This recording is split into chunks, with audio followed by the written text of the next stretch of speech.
Orang yang mengerjakan sholat, mendirikan sholat itu senantiasa dalam rahmat Allah. Wong kang ahli sholat iki wong kang selalu dirahmati Allah, diwelasi Allah, dibantu Allah, ditolong Allah, dipenuhi Allah, dicukupi Allah. Ikaran rahmat, sholat bimana rahmat, welas kasih Allah untuk orang-orang yang mendirikan, menegakkan ibadah sholat.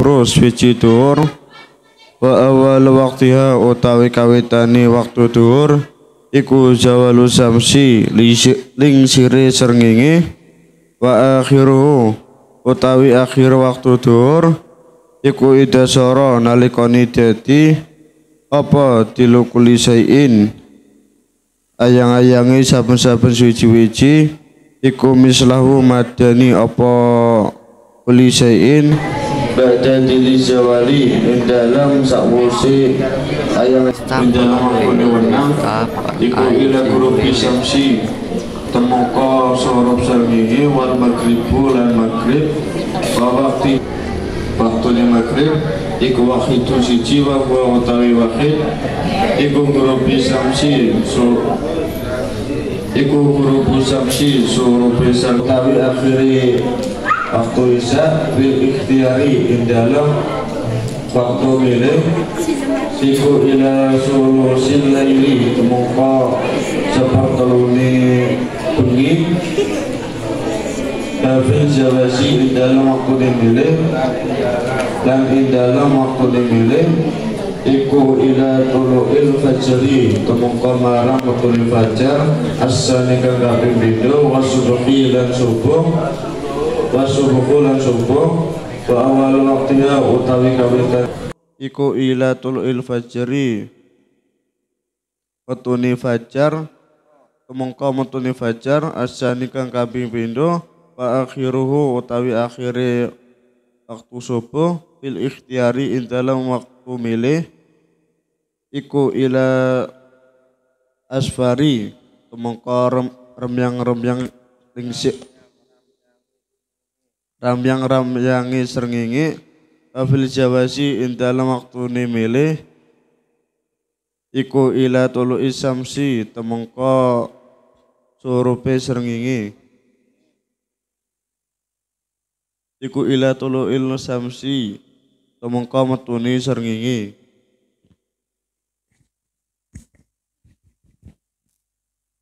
Bismillahirrahmanirrahim. Kitab sholati utawi iku kitab mertelake salat as-sholata utawi salat as-sholatu utawi salat al-mafrudatu kang den fardhuake iku hamsun 5 ad-duhru suci duhur wa awal waktiha utawi kawitane waktu duhur iku zawalu syamsi ling sire srengenge wa akhire waktu duhur iku ida soro nalika dadi dilikuli syai'in apa dilukuli syai'in ayang-ayang saben suci iku mislahu modoni kuli syai'in ba'da dili zawali ing dalem sause ayang-ayang lingsir.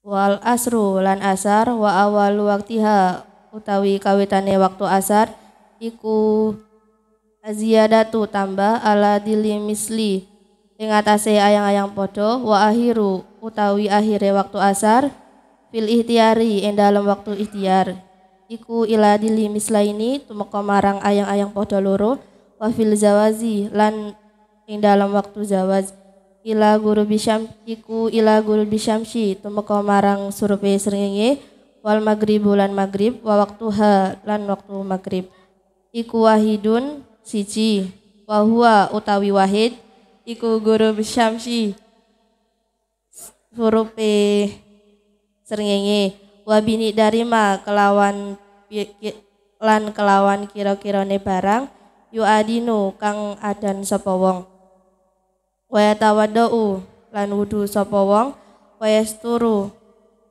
lan nutupi sapa wong ing aurat wayu aurata ing aurat wayukimu sholata wayukimu lan jenengake sapa wong as-sholata ing salat wayusolli lan salat sapa wong khamsa rakaatin kelawan 5 pira-pira rakaat wal isya'u lan isya wa awal waktiha utawi kawitane waktu isya iku ida goba nalika wis surup apa asafaku ahmaru meko kang abang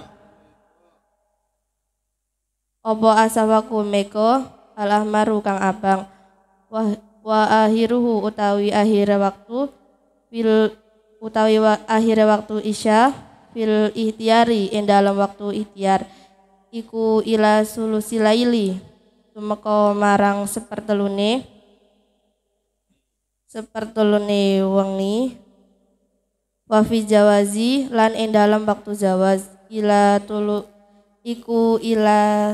tulu il fajri tumeka marang metune fajar asani kang kapindho wasubuhu lan subuh wa awal waktiha utawi kawitane waktu subuh iku ila tulul fajri metune waktu fajar asani kang kapindho wa akhiruhu utawi akhire waktu subuh fil ihtiyari ing dalam waktu ikhtiar iku ila asfari tumeka marang remang-remang wa fil jawazi lan ing dalam waktu jawaz iku ila tulu isamsi tumeka marang metune srengenge. Pasal ini menerangkan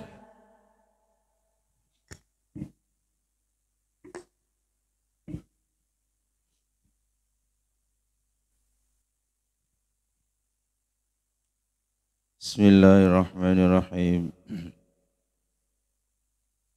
Kitabus Sholati. Kita menerangkan tentang sholat. Nah, sholat itu punya makna, beberapa makna. Sholat satu bermakna rahmat. Artinya apa? Artinya orang yang mengerjakan sholat, mendirikan sholat itu senantiasa dalam rahmat Allah. Wong kang ahli sholat iki wong kang selalu dirahmati Allah, diwelasi Allah, dibantu Allah, ditulung Allah, dipenuhi Allah, dicukupi Allah. Ikaran rahmat. Sholat bimana rahmat. Welas kasih Allah untuk orang-orang yang mendirikan, menegakkan ibadah sholat. Terus nomor loro, sholat ini bermakna doa. Yang masyhur, yang umum sholat bermakna doa. Sebab dalam sholat itu penuh dengan doa. Dalam sholat itu penuh dengan doa-doa, harapan-harapan, permohonan-permohonan, curhatan-curhatan. Ya, ini penuh dalam kaifiyah atau tingkah laku, perbuatan, gerak-gerik dalam sholat. Terutama sholat qauliyah. Sholat yang di dalamnya adalah perkataan rukun qauliyahnya ini penuh dengan doa. Makanya sholat yang kedua bimakna doa. Jadi doa curhatan untuk kepentingan orang yang sholat itu sendiri ataupun doa-doa yang sifatnya memuji. Doa yang ada dalam sholat yang pertama itu harapan, permohonan untuk diri orang yang sholat itu sendiri, maupun doa dalam sholat itu doa yang mengandung pujian-pujian Allah Subhana rabbiyal azimi wa bihamdi. Ini adalah doa yang bersiat memuji Allah bahwa Allah itu zat yang agung dan memiliki segala pujian. Rabbi firli warhamni wajburni warfa'ni warzuqni wahdini wa'afini wa'afu anni. Ini adalah doa yang bersifat permohonan.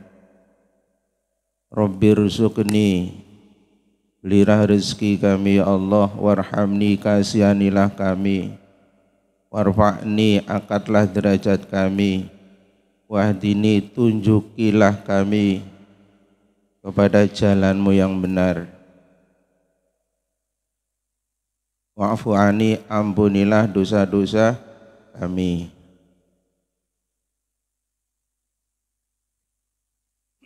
Kemudian yang ketiga, sholat adalah perbuatan yang mencakup syarat rukun, perkara yang membatalkan, yang sunnah,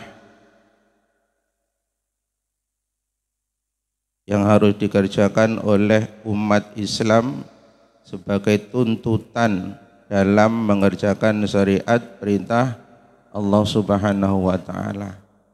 Jadi sholat itu mengandung 3 makna. 1, rahmat, artinya orang yang sholat itu senantiasa dapat rahmat Allah. 2, sholat bermakna doa, dalam sholat itu penuh doa, pujian maupun harapan.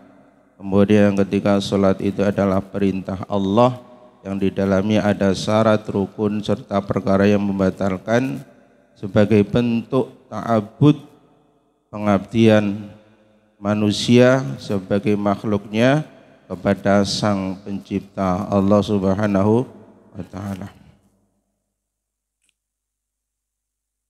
As-salatul mafrudatu. Sekarang yang diterangkan terkait dengan sholat yang dipardukan, sholat wajib, sholat yang dipardukan. Sholat yang diwajibkan iku khamsun ono 5. Jadi sholat yang punya 3 makna tadi itu ada yang sunnah, ada yang fardu. Yang fardu itu ada 5. 1, sholat zuhur. 1, sholat zuhur. Nah, apa itu zuhur? Zuhur itu secara bahasa itu tampak jelas matahari, suasana langit itu tampak jelas terang benderang. Karena posisi matahari berada di tengah langit. Jadi enggak ada yang tersembunyi ketika saat waktu zuhur. Jarum, walaupun kecil, kamu nyari jarum kamu hilang di saat zuhur. Di tanah lapang, di halaman itu pasti ketemu. Karena suasana cuacanya adalah sangat jelas karena matahari persis di tengah permukaan langit. Zuhur bermakna nampak jelas suasana alam karena matahari tengah berada di tengah permukaan langit. Kemudian wa awalu waqtiha utawi kawitane waktu zuhur. Awal pelaksanaan sholat zuhur dimulai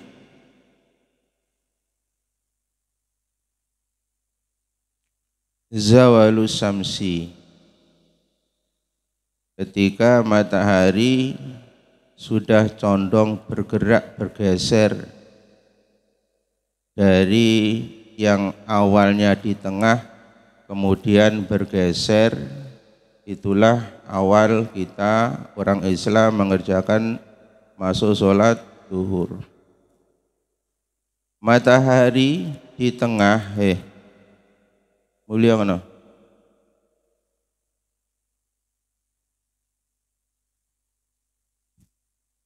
Matahari ketika persis di tengah langit, ini namanya waktu istiwa. Persis di tengah langit Ini namanya waktu istiwa, waktu persis tegak di tengah-tengah langit, ini namanya waktu istiwa. Kemudian ketika matahari itu sudah condong ke barat, bergeser dari tengah kemudian bergeser ke barat, ini berarti sudah masuk waktunya untuk sholat zuhur. Hendaknya melakukan sholat 4 rakaat qobliyah zuhur. Ini apa hikmahnya? 1, sholat 4 rakaat sebelum zuhur ini menjaga daripada siksa kubur, sebagai perisai, sebagai penangkal dari seseorang yang mengerjakan sholat 4 rakaat sebelum zuhur. Hikmahnya adalah diselamatkan dari siksa kubur. Yang pertama itu yang penting. Kemudian yang kedua, untuk menunggu bergesernya matahari dari tengah bergeser ke barat. Kemudian mengerjakan sholat fardu zuhur. Wa akhiruhu, akhir waktu sholat zuhur iku idza sara nalika dadi apa zillu kulli syai'in, ayang-ayange saben-saben suci-suci iku mislahu padha apa sik. Nah, akhir waktu zuhur, awal waktu zuhur ketika matahari bergeser, bergerak ke barat. Nah, ketika sesuatu itu dengan bayangannya sama, maka itu sholat zuhur habis. Sesuatu kemudian bayangan sesuatu sama, maka itu akhir sholat zuhur. Istilah kamu tegakkan lidi atau besi seukuran 1 meter. Dari awal matahari bergeser, kamu tegakkan besi, ketika bayangan besi 1 meter ini sama panjangnya, maka itu berarti sholat zuhur habis. Ketika yang panjang itu besinya, sementara bayangannya itu masih pendek, maka itu masih ada waktu zuhur. Tapi ketika sudah sama 1 meter sesuatu itu dengan bayangannya, maka itu sudah berakhirlah saat sholat zuhur. Kemudian wal asru. Nomor 2, sholat yang difardukan adalah sholat asar. Walu wa awalu waktiha utawi kawitane waktu asar iku azyadatu tambah. Ketika sesuatu yang diambil contoh besi 1 meter tadi ya ditancapkan atau ditaruh, didirikan, kemudian bila bayangan itu tambah, artinya besi 1 meter kemudian bayangannya lebih panjang, sedikit lebih panjang, maka itu berarti sudah masuk waktu asar. Bayangannya lebih panjang, seterusnya lebih panjang sampai panjang. Jadi ketika bayangan dengan besinya itu masih sama, maka itu sudah berakhir zuhur, belum masuk waktu asar, Tapi ketika bayangan itu lebih panjang ya, melampaui besi yang 1 meter, itu berarti sudah masuk waktu asar. Tapi cara-cara seperti ini sudah tidak berlaku di zaman sekarang. Ya, zaman sekarang sudah pakai jam. Kalau dulu, makanya dulu ya tanda-tanda diketahui waktu asar, waktu zuhur, waktu sholat 5 waktu ini dulu itu pakai di depan masjid itu pakai ada tembok, kemudian ada besi kecil itu. Apa itu namanya? Pandom itu. Namanya pandom. Kamu masih belum lahir. Namanya pandom. Itu dulu di setiap masjid, di depan masjid itu ada pasti tanda mengenal atau mengetahui awal atau akhir sholat itu di situ, itu besi itu. Wa akhiruhu utai akhiri waktu asar fil ikhtiyari indalam waktu ikhtiyar iku ila dhilil mislaini tumoko maring ayangan podo loro. Nah, waktu ikhtiar itu artinya waktu kamu memilih. Waktu memilih, misalkan kamu di rumah sudah masuk waktu asar, kamu milihlah nanti saja saya sholat karena masih ada tamu, nanti aja sholat karena masih belum mandi. Itu namanya ikhtiar, netral. Kamu milih waktu yang mana, itu netral. Waktu ikhtiar adalah waktu netral, waktu terserah kamu milih. Tapi pilihan itu ya, pilihan itu ila dhillil mislaini tumeka ayangane podok luruk. Mas. Ini waktu ikhtiar dalam sholat asar. Besi dan bayangannya itu sama, itu berarti akhir waktu zuhur, hampir memasuki waktu asar ketika bayangan bertambah. Nah, ketika bayangan lama itu sama lagi dengan besi yang ditaruh. Besi yang ditaruh ya, itu akan sama yang kedua kalinya. Akan sama yang kedua kalinya. Maka ketika sama dari sesuatu yang kedua kalinya, itulah waktu sholat asar berakhir.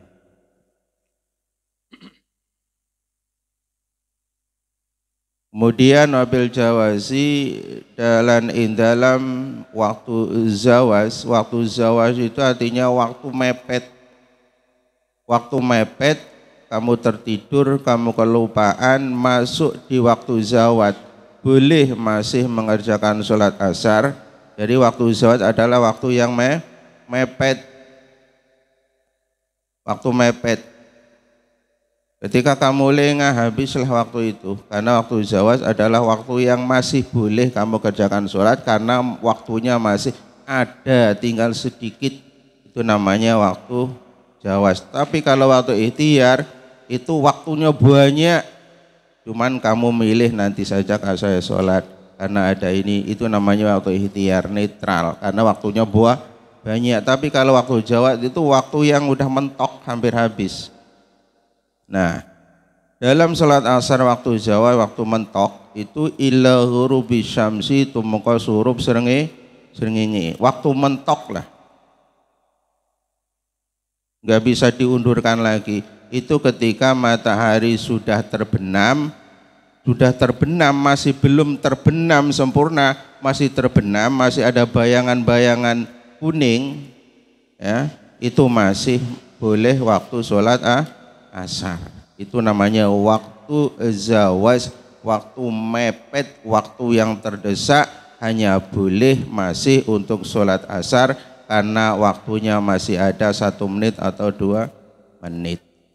Wal maghribu, maghrib yang ketiga dalam maghrib, wa waktuha utai kawitane waktu maghrib iku wahidun siji. Wa waktuha utai waktu maghrib iku wahidun siji.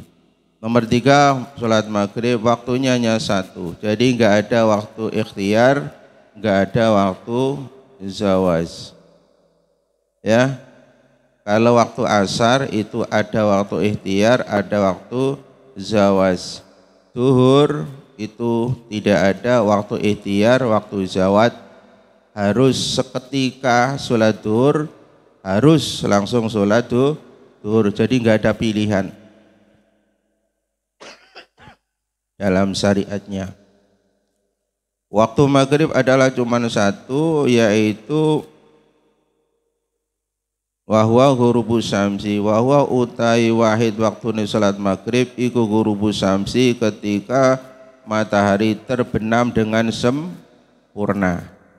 Ketika matahari terbenam masih belum sempurna, ini waktu zawat, masih boleh mengerjakan sholat asar. Ketika terbenamnya matahari sudah sempurna, kemudian efek dari sinar matahari ini tenggelam juga waktu kuningnya, ya, ini berarti asar sudah berlalu, masuk ke waktu awal sholat maghrib.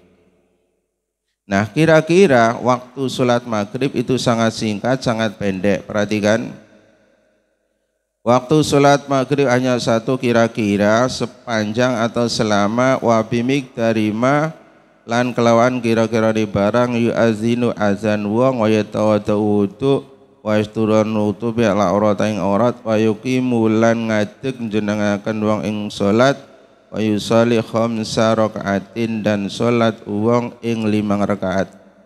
Perhatikan, makanya perempuan santriwati itu yang lebih afdol itu mengawali sholat fardu apapun, subuh, mengawali sholat subuh, zuhur, asar, maghrib, isya, mengawali waktu sholat ketika sudah masuk waktu sholat yang 5 ini. Kenapa? Karena laki perempuan itu beda. Kalau laki ini masih bisa memilih waktu ikhtiar, memilih waktu itu bisa, tapi kalau perempuan ini sulit untuk memilih, nanti saja sholat, nanti saja sholat, nggak bisa memilih waktu ikhtiar. Karena apa? Karena perempuan itu identik dengan menstruasi, ya, kalau laki enggak. Jadi kenapa perempuan itu hendaknya mengawali sholat? Karena dikhawatirkan kalau menunda-nunda, dikhawatirkan akan tiba-tiba datang pelang merah itu, tanda berhenti untuk melanjutkan perjalanan. Nah, jadi kira-kira panjang sholat maghrib adalah setelah orang azan, habis azan wudu, habis wudu berpakaian, ya kan?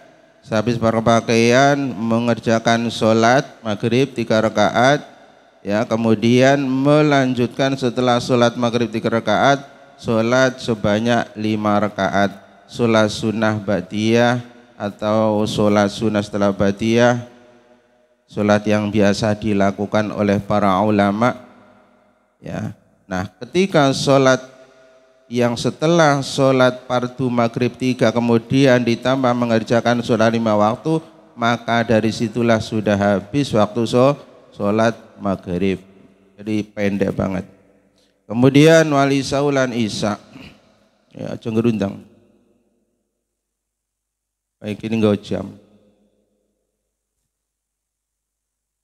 Wal isa'u lan isa wa awal waktiha utai kawitane waktu isa iku idza ghaba apa asapaku miko al ahmaru kang abang.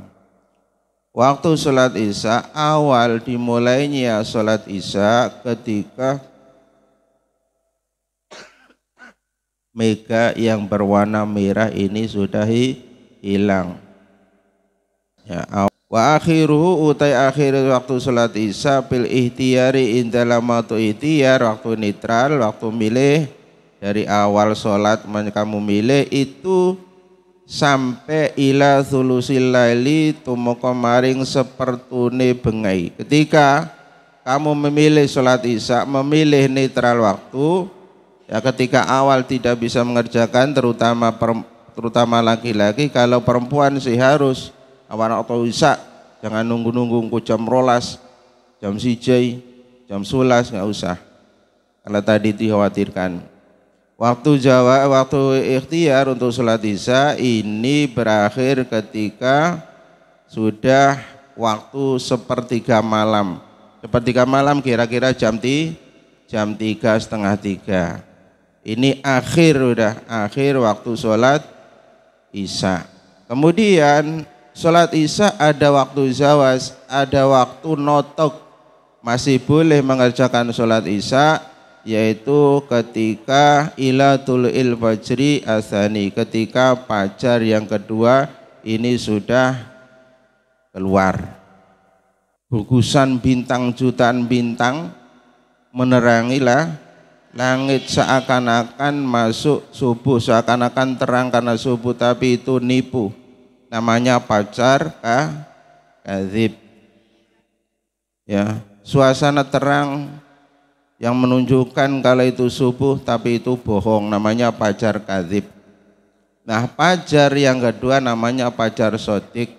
Pajar yang benar yaitu ketika sudah kira-kira jam 3 lebih, menunjukkan betul-betul ketika keluar pajar sodik itu betul-betul mau subuh, tapi belum subuh.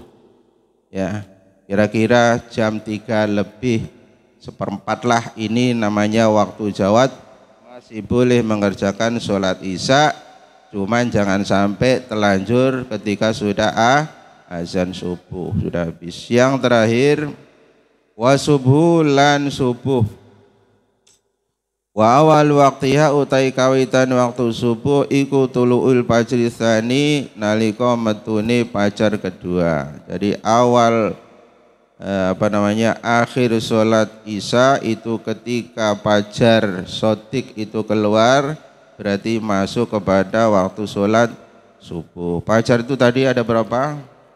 Fajar kadzib, fajar sodik. Fajar kadzib, fajar yang tidak benar, munculnya kira-kira jam 11, jam 1, jam setengah 1. Kalau fajar sodik itu munculnya itu pasti benar-benar mau padang, mau terang, mau subuh, mau pagi. Ya.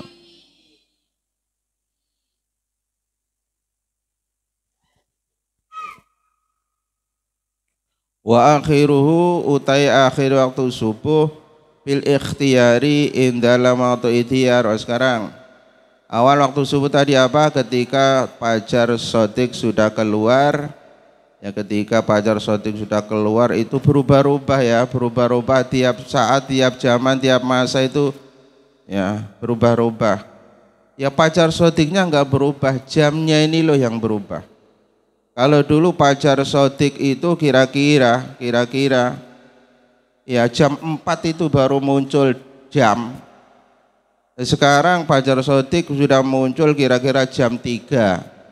Bukan fajar sodiknya yang nyeleweng, tapi jamnya atau zamannya atau lingkaran buminya sudah berubah. Jadi berubah-ubah fajar sodik, fajar kadzib itu. Jamnya tuh bisa berubah-ubah. Karena keadaan alamnya sudah semakin menua. Nah, waktu ikhtiar, waktu nitra, waktu milih dalam sholat subuh itu boleh kamu sholat sampai kapan, sampai mana? Ketika ramyang-ramyang atau remang-remang. Coba, bagi nanya. Ketika terang kemudian masuk gelap itu waktunya apa namanya? Salah. Ketika terang masuk gelap waktu apa? Antara terang gelap? Senja. Ketika gelap masuk terang apa namanya? Ramyang-ramyang. Ya. Ya. Sembuh pantret-pantrut pombo. Nah, waktu milih sholat subuh itu berakhir ketika ramyang-ramyang, remang-remang itu antara apa ya? Langit itu enggak gelap ya enggak terang. Matahari belum keluar, sinar matahari yang dari dalam itu ya bersinar, kemudian mengeluarkan cahaya kemerah-merahan, itu namanya ramyang-ramyang. Ojo ngomongan pamflet, enggak paham pamflet ya. Ya ramyang-ramyang atau remang-remang. Jadi sinar matahari yang dari dalam kemudian ya keluar. Nah, cahaya langit ini kemerah-merahan, merah-merah itu. Ini namanya waktu ramyang asfar. Ini boleh kamu sholat subuh karena waktu mepet di dalam akhir sholat subuh ya. Kemudian wabil jawazi, dan dalam sholat waktu notok ini ya, ketika matahari sudah terbit. ketika matahari sudah terbit. Tapi awas, hati-hati, matahari sudah terbit jangan terbitnya sudah sempurna. Kalau matahari dari timur terbitnya munculnya sudah sempurna bunder, ini sudah habis. Waktu jawas ketika matahari endasi gitu, endasi baru muncul, belum muncul semua, ya baru sedikit muncul, nah itu masih ada waktu sholat subuh. Tapi itu ya jangan sampai kita lakukan memilih waktu jawas.